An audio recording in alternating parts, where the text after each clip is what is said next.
오늘 말씀은 이사야 57장, 이사야 57장 15절 한 구절만 보겠습니다. 그리스도인에게 소망이 있다면은 이 땅을 사는 동안 영혼에 가시는 주님과 온전히 교제하는 것입니다.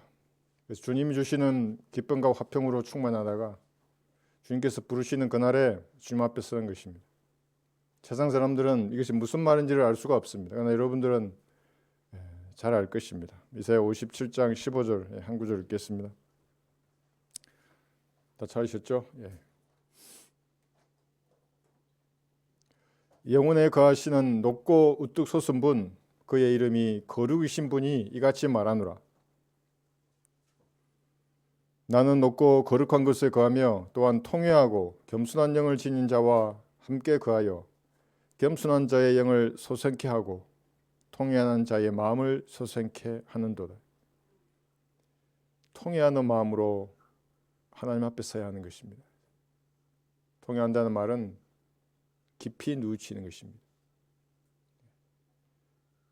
여러분 안에 거하시는 예수님께서 여러분을 바라보시는 그 시각으로 자신을 바라보고 성찰해야 할 것이 있으면 잘 성찰하여서 또 판단하고 버려야 될 것, 예수님의 피로 씻어내야 할 것이 있으면 그 씻어내서 예수님이 향기를 내는 그러한 마음 자세를 가져야 하는 것입니다.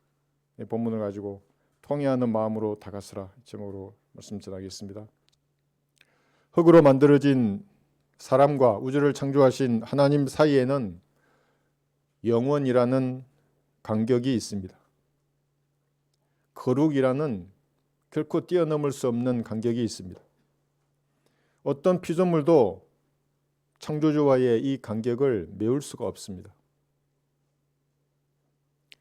사람은 영겁의 시간을 초월해야만 자신의 힘으로 창조주 앞에 설 수 있을 것입니다. 그러나 그런 능력을 소유한 사람은 세상에 아무도 없습니다. 속세의 인연을 끊고 산속에서 수행을 하거나 수도원에서 아무리 자신을 절제하더라도 불가능한 일입니다. 사람의 연수는 70이요 조금 더 강건해도 80이기 때문입니다. 아무도 이 영원이라는 간격을 뛰어넘어서 자기 힘으로 하나님을 만날 수 없는 것입니다. 한번 들어보십시오. 주께서 얼굴을 숨기시면 그들은 곤란해지며 주께서 그들의 숨을 거두어 가시면 그들이 죽어서 그들의 흙으로 돌아가나이다. 시편 104편 29절의 말씀입니다. 100년의 간격도 넘기지 못하고 대부분의 사람은 늙거나 병들어서 그들의 흙으로 돌아갈 것입니다. 너는 흙이니 흙으로 돌아갈 것이니라. 창세기 3장 19절의 말씀입니다. 이것이 흙으로 만들어진 불안정한 모든 사람의 결말입니다. 사람은 태어나고 성장하는 모습은 다르지만 육신의 마지막은 동일하게 흙으로 돌아가는 것입니다. 이것이 성경이 말씀하시는 결과적인 평등입니다. 무덤이나 지옥, 불못은 모든 죄인에게 평등합니다. 다만 반역자를 태우는 불꽃이 조금 더 뜨거울 뿐입니다. 주께서 사람을 보시기에는 진흙 덩어리가 이리저리 부산하게 움직이면서 열심히 돌아다니다가 어느 날 원래의 흙으로 돌아가는 것입니다. 사랑하고 정오하고 흥분하면서 열정적으로 무엇인가에 심취했다가 주께서 정하신 때가 되면 흙으로 만들어진 장막을 벗어나는 것입니다. 다만 이런 형태의 진흙이 있고 저런 유형의 진흙이 있을 뿐입니다. 색깔이나 크기, 모양이 조금 다르지만 동일한 흙입니다. 3700년 전에 욥은 사람에 대해서 이렇게 말했습니다. 욥기 14장을 한번 펴보십시오.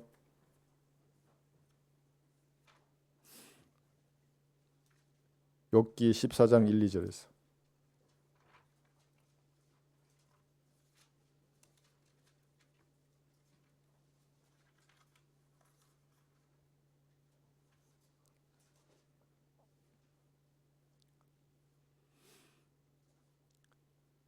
여자에게서 태어난 사람은 날수가 적고 고통으로 가득 찼도다. 그는 꽃같이 나와서 잘려져 버리고 그는 또한 그림자처럼 사라지고 머물지 아니하는도다. 사람에 해당하는 히브리어 나심의 뜻에는 슬퍼하는, 치유할 수 없는 이라는 뜻이 있습니다. 슬퍼하고 치유할 수 없는.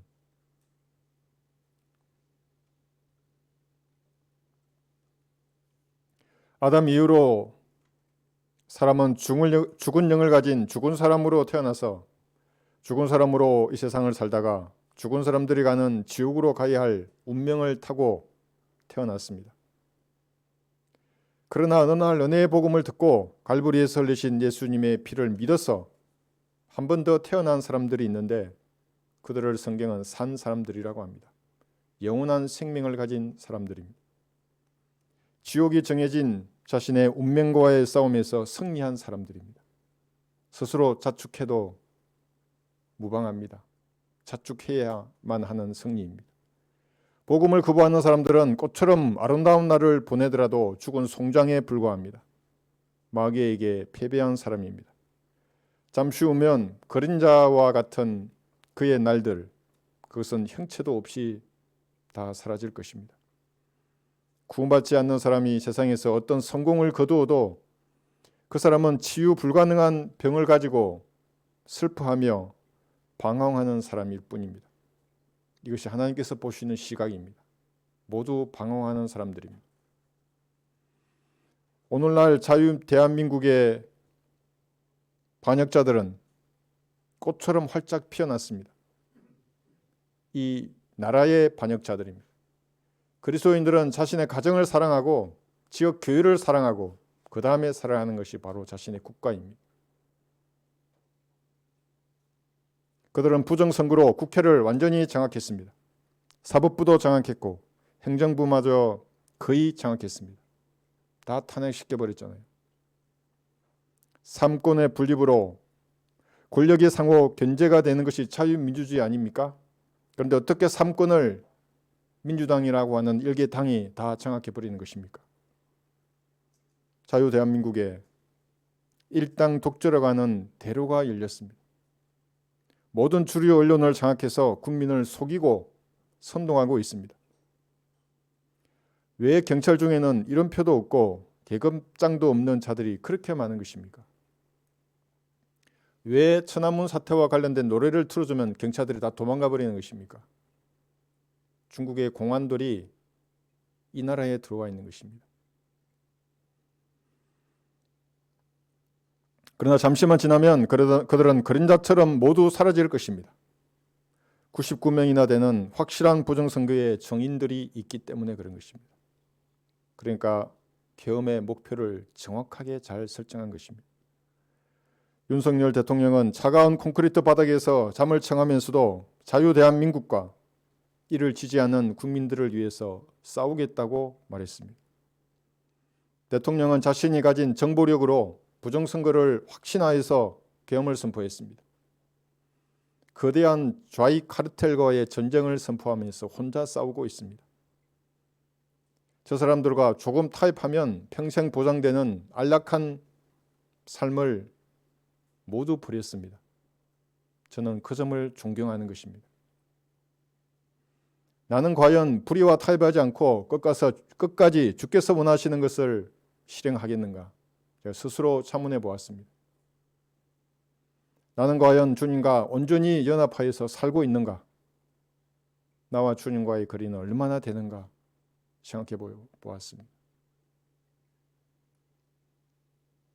나는 과연 험난한 정의의 길을 걸어갈 마음의 자세가 되어 있는가를 생각해 보았습니다. 썩어질 세상의 면류관을 두고도 저렇게 열정적으로 싸우는데 썩지 않을 면류관을 받을 성도의 자세는 어때야 하겠습니까? 대통령은 혼자서 거대한 공산주의 세력과 목숨을 걸고 싸우고 있습니다. 그런데 같은 당의 의원이라는 자들은 탄핵 인용을 단연시하면서 2028년에 총선과 대선을 실시하겠다는 안을 발표했습니다. 계엄 특검법도 발의했습니다. 같은 당이라 그러고 동지라는 자들이 그러면 2년 남은 윤통의 임기는 조기 대선을 통해서 야당 대표에게 주는 것입니까? 배신자들입니다. 자유 대한민국의 반역자들입니다. 이들은 잠시만 지나면 민주당과 함께 그림자처럼 사라질 것입니다. 얼마 남지 않았습니다. 이 땅에서는 반성경적인 교리와 다른 복음을 믿으면서도 입으로는 하나님을 찾는 종교인들도 꽃처럼 활짝 피어났습니다. 그들이 섬기는 하나님인 성경의 하나님이 아닙니다. 세대적 진리를 거부하고 한글로 된 성경의 최종 권위를 인정하지 않는 사람들은 하나님하고 무관한 사람들입니다. 성령께서는 결코 자신이 보존하신 책을 무시하는 자들에게는 어떤 힘도 지혜도 주지 않는 것입니다. 그들은 거대한 교단과 교제권을 가지고 있습니다. 수많은 사람과 돈을 다 가지고 있습니다. 그러나 사람이 죽으면 어떻게 되는가? 이 기본적인 진리조차 전혀 알지 못하는 사람들입니다. 왜냐하면 자기 자신이 죽어서 가야 할 장소를 확신하지 못하기 때문에 그런 것입니다. 성령께서는 구원의 확신이 없는 사람들에게는 아무런 조명도 하지 않는 것입니다. 자신이 죽어서 어떻게 되는지 확신을 주지 못하는 종교를 왜 믿는 것입니까? 왜 시간과 물질을 사용해서 그런 교회나 성당 절간에 가는 것입니까? 이들은 영혼에 거하는 성경의 주 하나님이 어떤 분인지를 전혀 알지 못하는 사람들입니다. 대신 그들이 아는 것이란 것은 돈의 힘입니다. 권력이나 쾌락의 맛입니다. 세상에 주는 달콤함, 사람의 영광입니다. 그들은 성경도 하나님의 능력도 모르는 무지한 자들입니다. 무지한 자들이 예수님을 십자가에 못 박았고 교회 시대에도 무지한 자들이 기독교계라고 하는 이 크리스찬 도움을 완전히 장악하고 있는 것입니다. 마귀의 세력들입니다. 전부. 세상을 사는 동안 성경의 하나님과는 영원만큼이나 거대한 간격을 가지고 살다가 결국에는 영원한 불 속으로 던져질 것입니다. 사람들은 자기 기준으로는 깨끗하다고 생각합니다. 자기 기준으로. 거룩한 성도나 거룩한 사람으로 여깁니다. 그러나 주께서는 그들의 마음의 상상과 은밀한 생각을 모두 알고 있습니다. 불결한 자들입니다. 씨가 잘못되었기 때문에 그렇습니다. 욥기 25장 한번 펴보십시오. 4절부터 6절. 뭔가 가지면 가질수록 자신이 거룩한 척, 깨끗한 척 생각하는 거예요. 고상한 척. 돈을 가지거나 권력을 가지거나 화기를 가지거나 명예를 가져도 마찬가지예요. 가지면 가질수록 사람은 그렇게 생각하지만 그렇지 않습니다. 4절 보시면 욥기 25장 4절.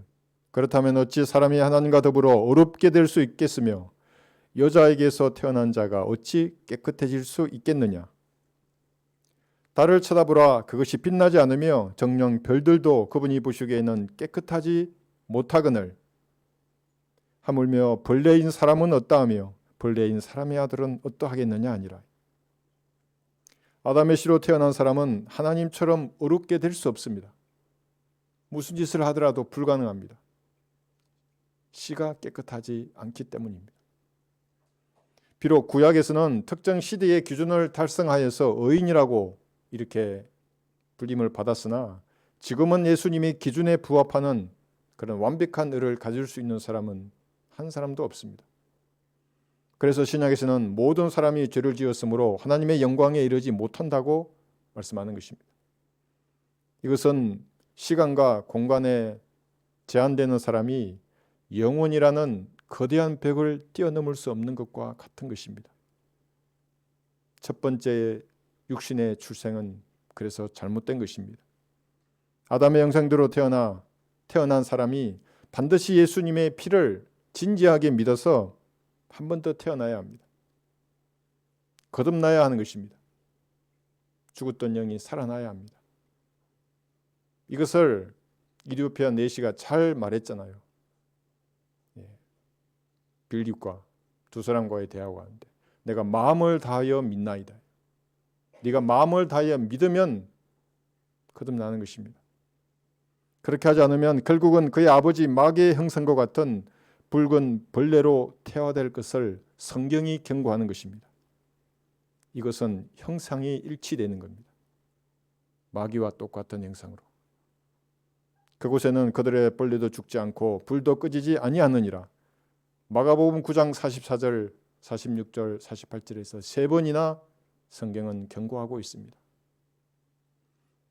마귀를 파리들의 주 비엘세붑이라고 부르기에 파리의 유충인 붉은 군뱅이가 벌레입니다. 죄를 용서받지 못하고 죽은 사람은 파리의 유충처럼 그의 압이 비엘세붑의 곁에 있을 것입니다. 파리가 군뱅이를 놓았듯이 마귀가 수많은 자기의 벌레들과 함께 불못에서 영원히 거하는 것입니다. 이것이 성경이 경고하는 거예요. 거듭나라고. 거듭나지 않으면 그렇게 될 것이라고. 결국은 그의 아비와 함께 같은 거처를 사용할 것입니다. 그게 어디입니까? 영원한 불 속입니다. 그때의 왕이 왼편에 있는 자들에게도 말하기를 너희 저주받은 자들아 내게서 떠나 마귀와 그의 천사들을 위하여 준비한 영원한 불 속으로 들어가라. 마태복음 25장 41절입니다. 반면에 구원받은 성도는 부활하신 예수님과 같은 형상으로 변모될 것입니다. 33살의 영원한 몸입니다. 아프지도 않고 늙지도 않고 괴로움도 없어요. 낙심도 없고 슬픔도 없을 거예요. 다시는. 아버지께서 마련하신 거처인 새 예루살렘 도성에서 주님과 함께 영원히 갈 것입니다. 요한복음 14장을 보십시오.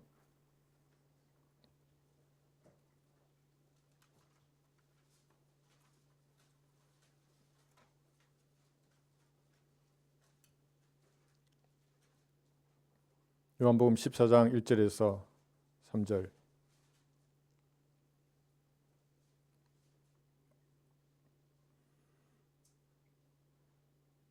보셨죠?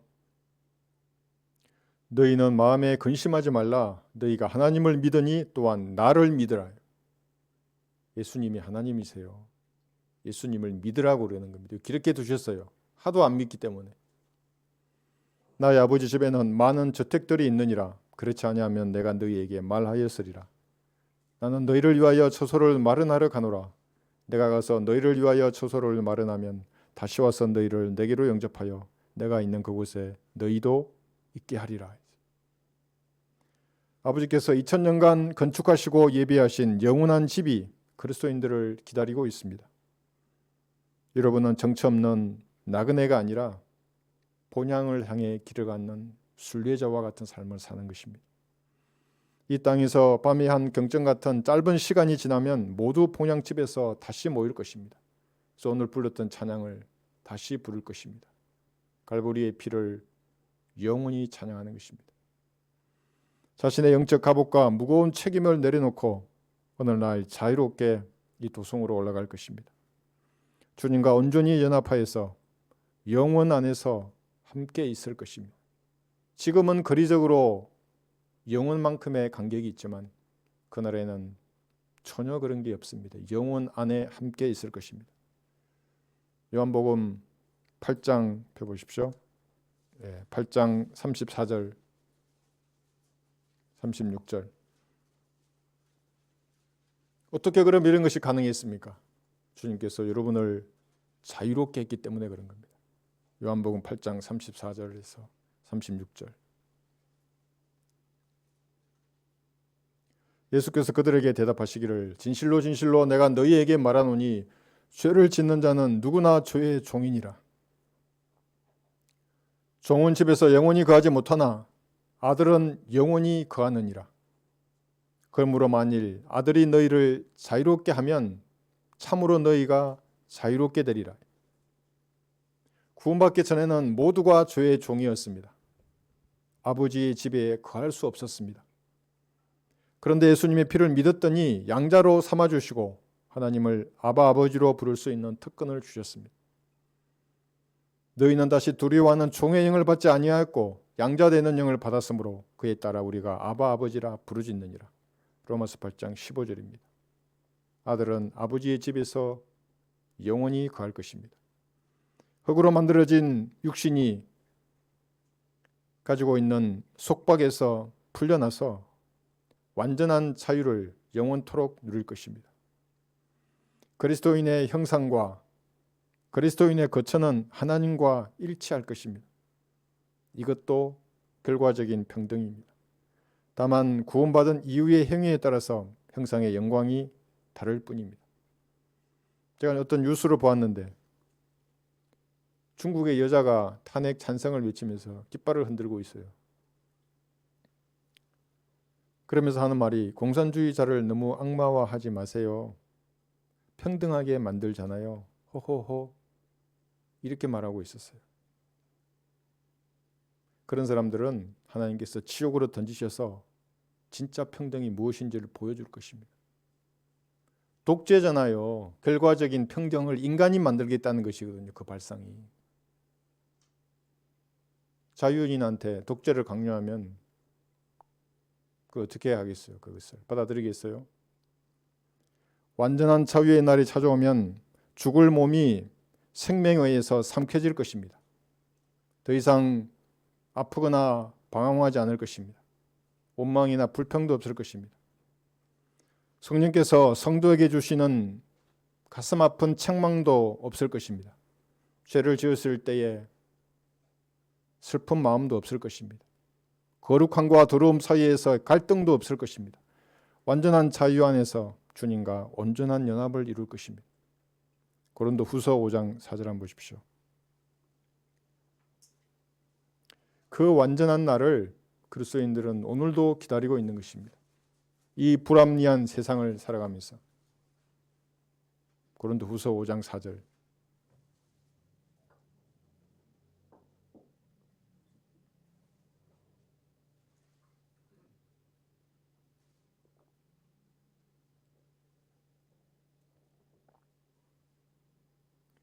이 장막집에 있는 우리가 짐을 지고 신음하는 것은 벗으려는 것이 아니라 옷 입혀주고자 함이니 이는 죽을 것이 생명에 의해서 삼켜지는 것이라. 죽음은 존재가 소멸되는 것이 아닙니다. 의식도 없고 감각도 없고 그런 상태가 아닙니다. 몸은 흙이기 때문에 흙으로 돌아가지만 혼은 곧 새로운 몸으로 옷 입혀질 것입니다. 이것이 벗으려는 것이 아니라 옷 입혀지고자 함이라는 말씀의 뜻입니다. 이 장막을 벗으면 새로운 장막으로 옷 입혀지는 것입니다. 구원받지 못한 사람은 불안정한 혼으로 지옥에 던져졌다가 백부자 심판 때에 잠시 나온 후에 다시 불못에 던져질 것입니다. 그러니까 그들에게는 새 장막이 없습니다. 그러니까 육신을 금덩이로 한다고요. 물론 우리도 이 성전을 아끼고 육성하지만 그 사람들은 그 장막이 끝이에요. 이제 벗으면은 그들에게 새 장막은 없습니다. 다만 사람의 형상을 잃고 멸망당한 혼만 있을 뿐입니다. 바울은 이런 새로운 장막으로 옷 입게 되기를 신음하며 간절히 기다렸습니다. 육신의 연약함에 매여 있었기 때문에 그런 것입니다. 사도의 직분을 감당해야 함에도 불구하고 자신의 육신을 돌아보았을 때는 이렇게 고백하였습니다. 오 나는 비참한 사람이로다. 누가 이 사망의 몸에서 나를 구해낼 것인가. 예수 그리스도 우리 주를 통하여 하나님께 감사하노라. 그러므로 내 자신이 생각으로는 하나님의 법을 섬기지만 육신으로는 죄의 법을 섬기노라. 로마서 7장 24절에서 25절입니다. 왜 사망의 몸이라고 말하는 것입니까? 구원은 받았는데 자기 안에 하나님이 거하시는데도 불구하고 여전히 죄가 있기 때문에 그렇습니다. 자기 육신이 죄의 법을 섬긴다는 사실을 알았기 때문에 그런 겁니다. 이 사망의 몸은 감옥과 같습니다. 구원을 받은 이후 성도는 이 육신이라는 감옥에 갇혀서 10년이나 20년, 30년을 살고 있습니다. 어떤 사람은 40년이나 50년을 사망의 몸이라고 하는 감옥에 갇혀 있습니다. 주께서 오시면 감옥의 문을 여시고 영원한 자유의 몸을 주실 것입니다. 그리스도인은 이 감옥을 벗어나 영광의 자유에 이를 그날을 소망하는 것입니다. 영광의 자유의 날입니다. 그날에는 죽을 것이 생명에 의해서 상피해질 것입니다. 그러면 늙음도 없고 질병도 없고 죄 때문에 기려워하지도 않을 것입니다.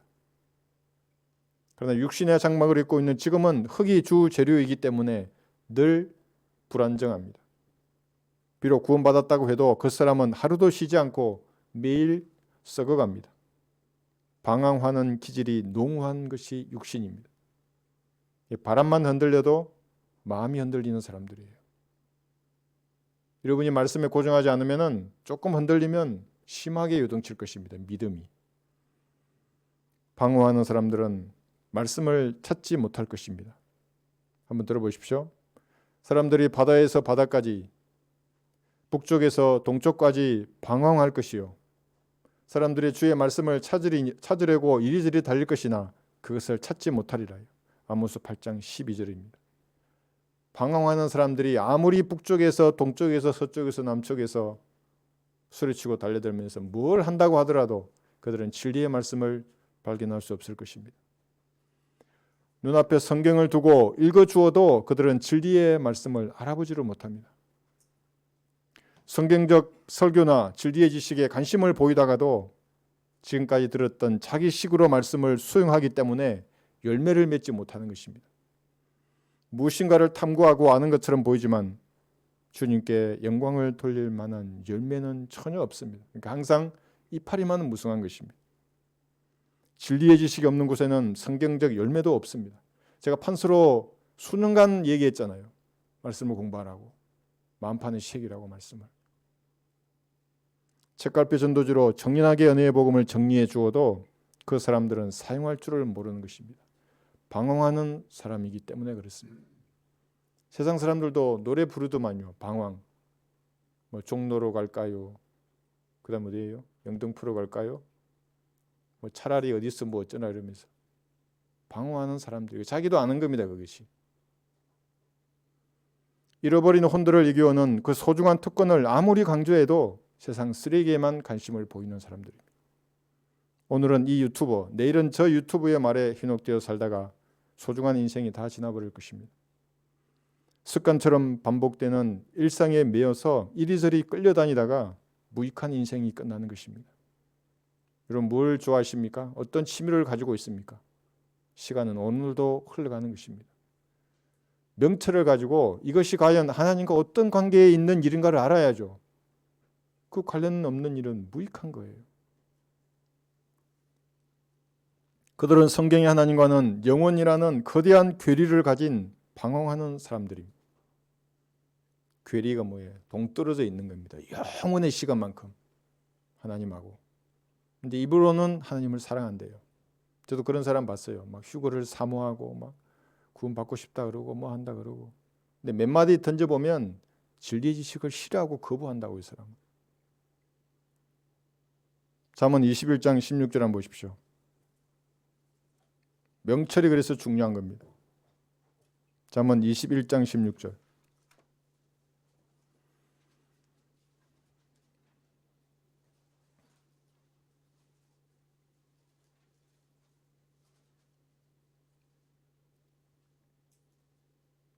잠언 21장 16절. 명철이란 말은 이 일이 하나님과 관련되어 있는가 없는가, 어떻게 하나님께 영광을 돌리는가를 아는 거예요. 이게 지혜나 지식은 좀 다르죠. 이게 명철이 중요한 겁니다. 명철의 길을 떠나 방황하는 사람은 죽은 자들의 회중에 남으리라. 이걸 우리에게 적용하면 진리의 지식을 버리고 방황하는 사람은 죽은 자들의 회중에 남을 것입니다. 명철의 길을 떠나 방황하기 때문입니다. 구약에서는 하나님께서 세우신 종 모세를 경시하고 대적하였던 코라가 있습니다. 땅이 입을 벌려 그를 삼켜버렸습니다. 순식간에 그는 죽은 자들의 회중에 남게 되었습니다. 주께서는 이 일에 진노하셔서 코라의 일 외에도 14,700명이나 죽이셨습니다. 모두가 한날에 죽은 자들의 회중으로 돌아갔습니다. 신앙에서 구원받은 성도는 세상과 죄에서 성별해야 합니다. 여러분 양심이 알고 있는 죄로부터 돌아서야 합니다.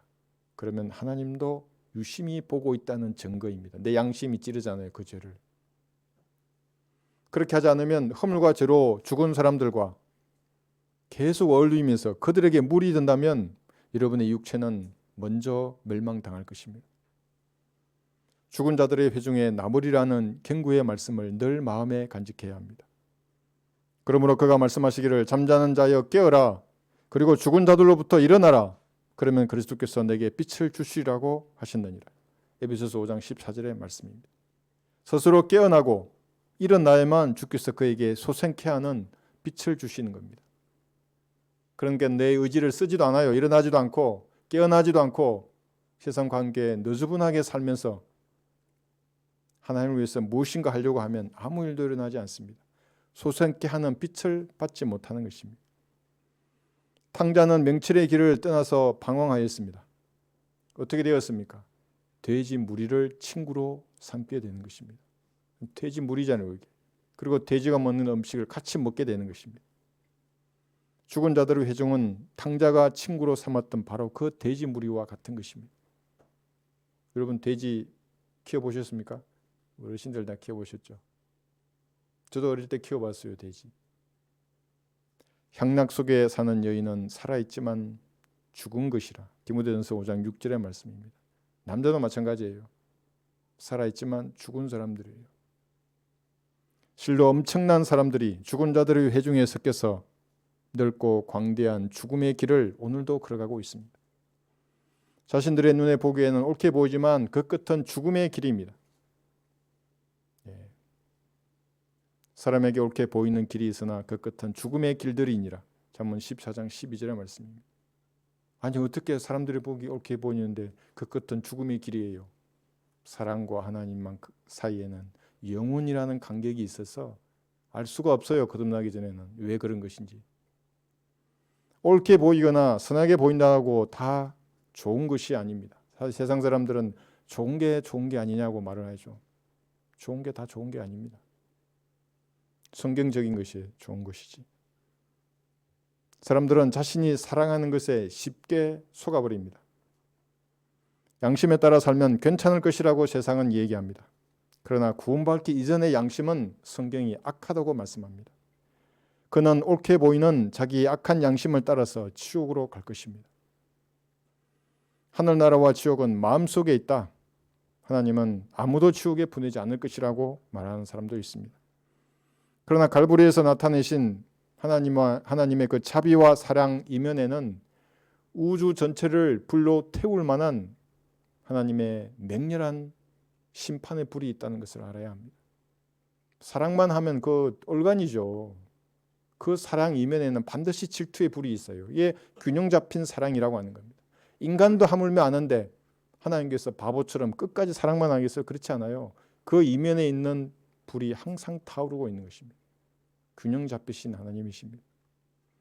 누구나 자신이 믿는 종교에 따라 살면 괜찮다고 말하는 사람도 보았습니다. 너는 너 종교를 믿으라고. 난 내 종교를 믿는데 네가 무슨 상관이냐고. 그러나 지옥으로 가는 그 최단거리 고속도로는 늘 선한 종교 행위로 포장되어 있습니다. 그 끝은 죽음의 길들입니다. 이리저리 방황하는 사람의 마음을 먼저 참재해 보아야 합니다. 하나님과 싸워 이길 사람은 세상에 존재하지 않습니다. 그만 방황하고 주님 앞에 여러분의 마음을 다해서 순종해야 합니다. 욥기 14장 20절 한번 보십시오.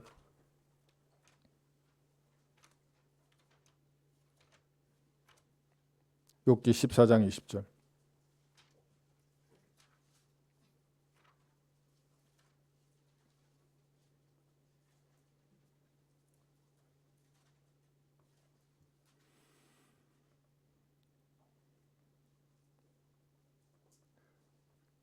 주께서는 사람을 영원히 이기시니 그는 사라지나이다. 주께서는 그의 용모를 바꾸시고 그를 멀리 보내시나이다. 주 하나님께서는 어떤 사람은 마귀와 같은 붉은색 군뱅이로 그의 용모를 바꾸어 버릴 것입니다. 구원을 거절한 사람들입니다. 주께서 어떤 사람은 하나님과 같은 용모로 바꾸셔서 하나님처럼 살게 하실 것입니다. 영생을 선물로 받은 사람들입니다. 주께서는 모든 사람의 도전을 완벽하게 이기실 것입니다. 그러니까 방황하는 사람만 손해입니다. 성도의 걸음은 주의 말씀에 고정해야 합니다. 그래야 방황하지 않을 것입니다. 방황의 틈을 차단해야 하는 겁니다. 시편 119편 한번 보십시오. 133절. 시편 119편 133절.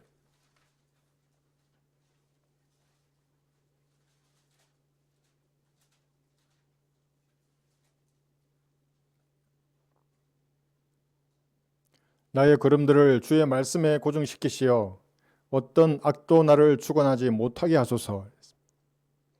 이것을 교회 시대의 그리스도인에게 적용하면 그리스도인의 걸음이 이 기록된 말씀과 무관하다면 어떻게 되는 것입니까? 죄가 그 사람을 주관하게 되는 것입니다.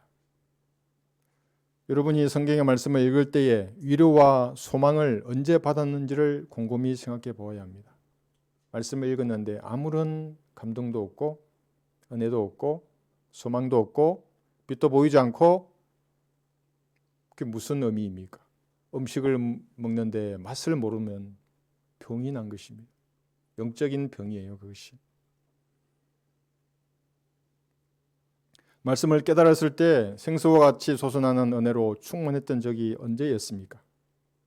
예수님께서 여러분에게 말씀을 깨달았느냐? 이렇게 질문하시면 예 주여 라고 대답해야 합니다. 그런데 그렇게 해야만 악이 여러분을 주관하지 못할 것입니다. 한번 들어보십시오. 예수께서 그들에게 말씀하시기를 너희는 이 모든 것을 깨달았느냐고 하시니 그들이 주께 대답하기를 예 주여라고 하더라. 마태복음 13장 51절입니다. 이게 정상적인 질의응답이에요. 이것을 깨달았느냐? 예 주님. 여러분이 성경을 읽을 때에도 성령께서 이걸 깨달았느냐? 네 주님. 근데 그게 아니라 무슨 말씀이신지 잘 모르겠는데요. 이런 변명은 그의 마음이 콩밭에 있다는 겁니다. 콩밭에. 방황하는 사람입니다. 이사야 29장에서 이렇게 기록해 두었습니다. 마음이 딴 곳에 있다고 했어요. 입술로는 하나님을 찾지만 이사야 29장 11절에 보시면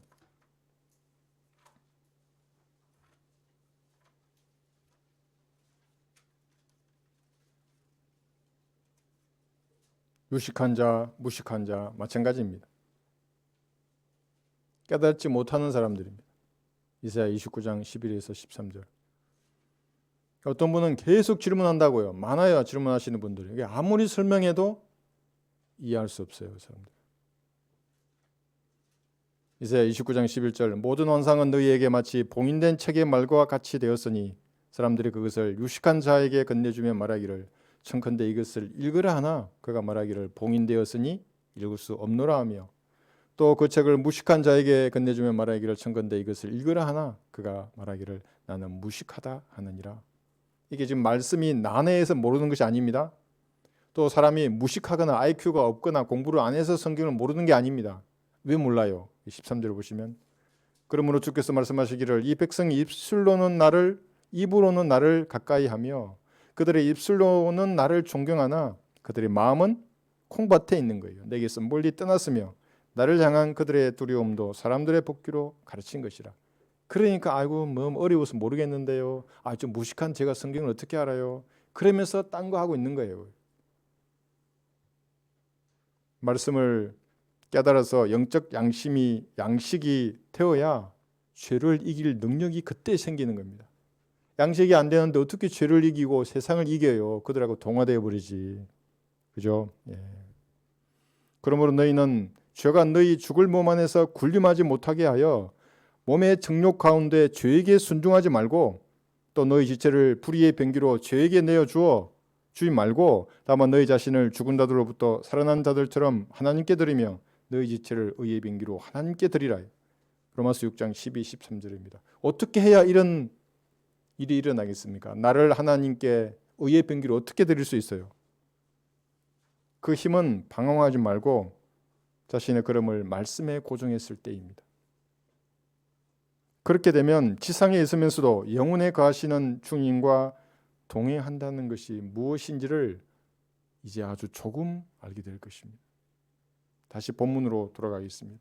이사야 57장 15절의 말씀입니다. 영원에 거하시는 그 주님께서 여러분 안에도 똑같이 거하고 계십니다. 여러분은 그분과의 교제에 이상이 없어야 합니다.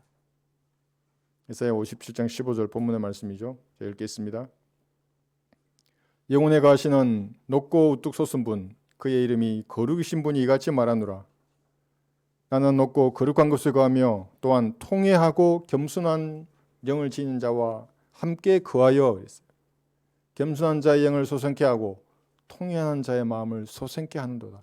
그러니까 통회하지 않으면 소생도 없습니다. 겸손하지 않으면 소생하는 힘도 주님께로부터 받지 못할 것입니다. 영원에 가시는 주님과 사람이 온전하게 교제하려면 먼저 갈보리의 피를 믿고 구원받아야 합니다. 그 전에는 어떤 수단과 방법으로도 창조주께 나아가지 못할 것입니다. 그런 다음 바른 성경을 올바로 나누어 공부해야 합니다. 방황하는 자기 육신을 한글로 보존하신 이 말씀으로 고정해야 합니다. 통회하는 마음을 가져야 하는 것입니다. 통회하는 사람과 겸손한 사람, 같은 영을 가진 사람입니다. 인생을 살면서 누구나 다양한 고난과 쇠파를 겪게 됩니다. 다른 사람들은 저렇게 행복한 인생을 사는데 나만 그렇지 않아요. 말 안 했을 뿐이지 누구나 잔잔한 호수 위에 떠있는 백조의 다리를 한번 생각해 보세요. 누구나 처절하게 다리를 젓고 있다고요. 그리스도인으로서 이 땅을 살기 위해서.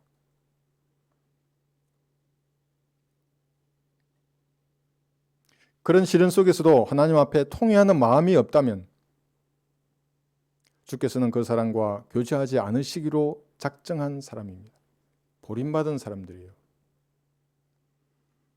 인생을 살면서 겪는 그 고난과 쇠파는 본인이 무엇인가를 잘못 뿌려서 닥치는 것일 수도 있고 다른 사람이 뿌렸는데 여러분이 거둘 수도 있습니다. 아니면 여러분의 마음의 상태가 그러했기에 그런 어려움이 닥치는 경우도 있습니다. 어떤 환경 속에서도 통회하는 마음을 가져야 하는 것입니다. 주변의 환경은 어려운데도 어떤 사람은 정말 황소고집을 피우는 사람도 있어요. 자기는 잘못한 것이 1도 없대요. 한 번도 거짓말을 한 적이 없대요. 한 번도. 뉘우침이 없는 사람들입니다. 여러분은 돌아서서 통회하는 마음으로 영원에 가시는 주님 앞으로 다가서야 합니다. 욥은 자신이 받는 고난 가운데서 먼지와 채같이 낮아져서 통회하였습니다. 욥기 30장 한번 보십시오. 욥기 30장 16절.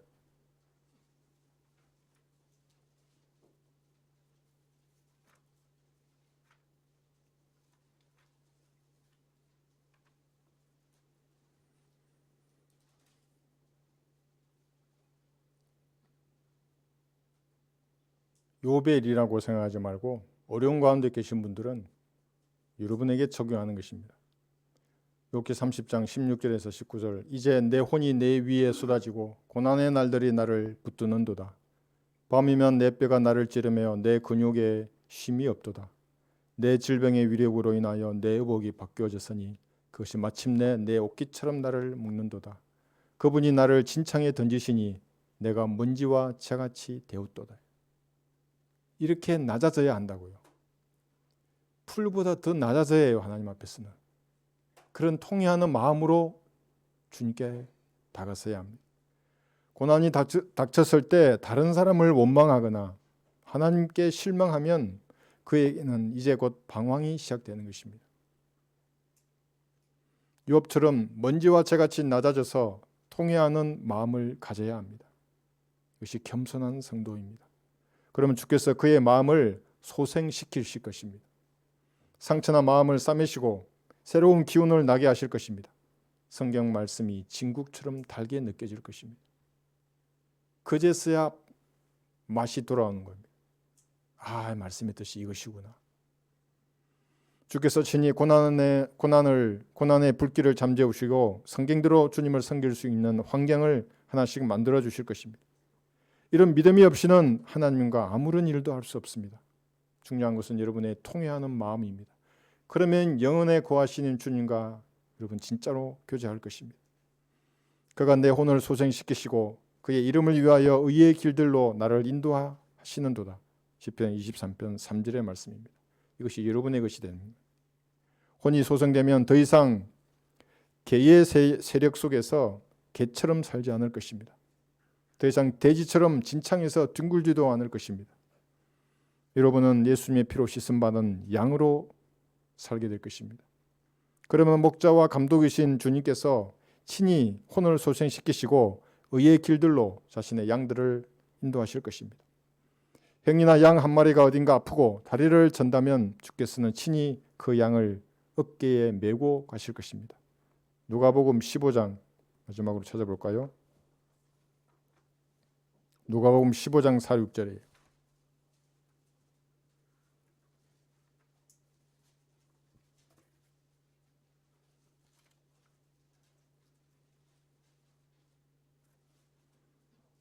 누가복음 15장 4절에서 6절.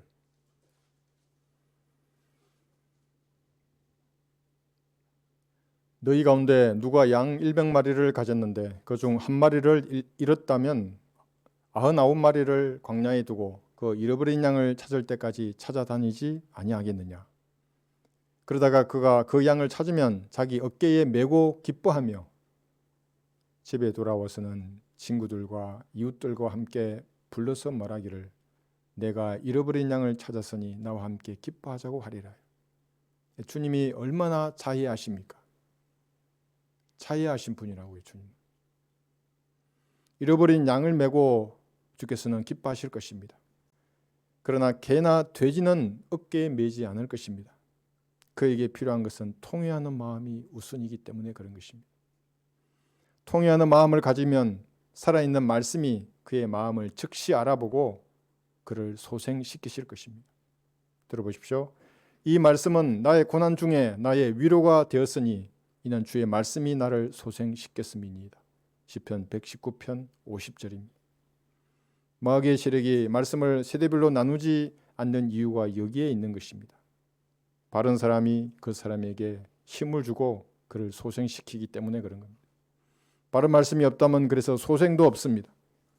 모두가 육신에게 얻어맞거나 마귀에게 얻어맞아서 키워대는 것입니다. 여러분의 혼을 소생시키는 것은 세상의 영광도 아니고 사람도 아닙니다. 부귀 영화도 아닙니다. 영혼에 거하시는 주께서 친히 여러분 안에 충만하셔서 은혜를 주시는 그때입니다.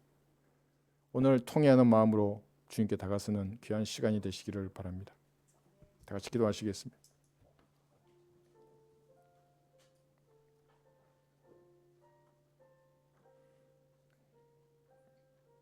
통회하는 마음이 있으면 하나님은 여러분의 마음을 즉시 들으시고 기도에 응답하실 것입니다. 이것이 진리의 지식을 가지고 있는 성도의 특권입니다. 모든 거만하고 겸손한 것들을 다 내려놓고 영혼에 거하시는 주님 앞에 통회하는 마음으로 여러분의 심정을 아뢰고 그래서 주님과 온전히 연합하는 그런 귀한 시간이 되시기를 바랍니다. 기도하십시오.